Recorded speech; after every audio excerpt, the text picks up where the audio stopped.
I hear all that. I mean, I think we'd all agree that the pharmaceutical companies are in the front line in the fight against coronavirus.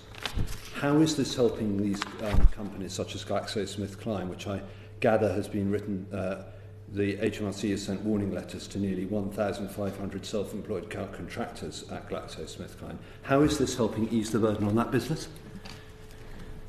First of all, I want to make a distinction between the reports that you referred to about the letters that were issued last summer, which are routine compliance activities that are kind of operating under the existing IR35 rules, and the reforms that come into play from April going forward.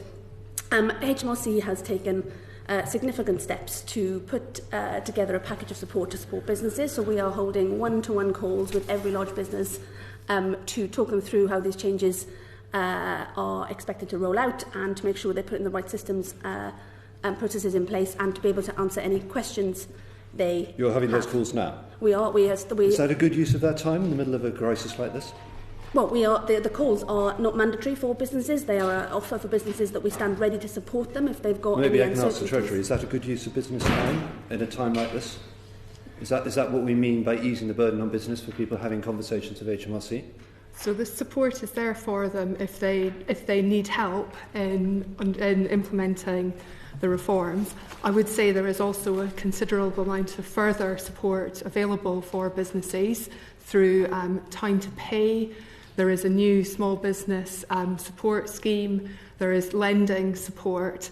The package that the Chancellor set out alongside the budget does include quite significant extra support for businesses, because we do recognise that this is going to be a very difficult time.